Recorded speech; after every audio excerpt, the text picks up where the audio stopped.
ជំរាបសួរបងប្អូនទាំងអស់គ្នាសុខសប្បាយជាទេបងថ្មីទៀតហើយបងសម្រាប់ពីเพจនីតាជីមបៃលិនបងណាចាសម្រាប់បងដែលឱកាសទៅតែឃើញវីដេអូមួយនេះបងដែលឆ្លាញ់ជាមួយនឹងប្រភេទត្បូងធម្មជាតិបងកុំភ្លេចពីเพจនីតាជីមបៃលិនណាបងណា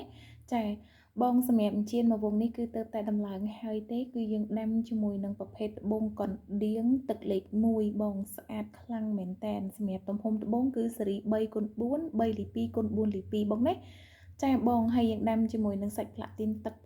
7បងសម្រាប់ម៉ូតមួយនេះនិយាយទៅគឺពេញដៃល្អខ្លាំងមែនតែនបងចាចឹងសម្រាប់បងដែលស្រឡាញ់ជាមួយនឹងជៀនមួយវងនេះបងណាសាច់ផ្លាទីនទឹក7ស្អាតខ្លាំងសម្រាប់ត្បូងគឺសិតតែត្បូងសាច់ឡតភ្លើងពេញទាំងអស់បងណាចាហើយសម្រាប់គ្រឿងតម្លើងហើយស្រាប់ចេះបងកុំបារម្ភបើសិនជាថាបងពេញចិត្តបងស្រឡាញ់ចង់ដូរម៉ូតឬក៏បងចង់បដូរជាលុយវិញបង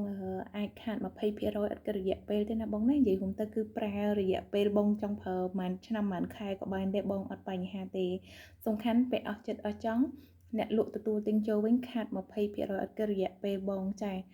បងសម្រាប់អញ្ជៀនមួយវងនេះបងដែលស្រឡាញ់អាចចូលឆាតបានណាបងណាហើយសម្រាប់ត្បូងសគឺយើងដាក់ប្រភេទម៉ូស្នាយបងចាចឹងបងដែលស្រឡាញ់ឬមួយក៏ចង់ដឹងជាមួយនឹងតម្លៃបងអាចឆាតចូល page បានណាបងណាអូខេបងអរគុណច្រើនជួបគ្នាវីដេអូក្រោយៗបងជម្រាបលា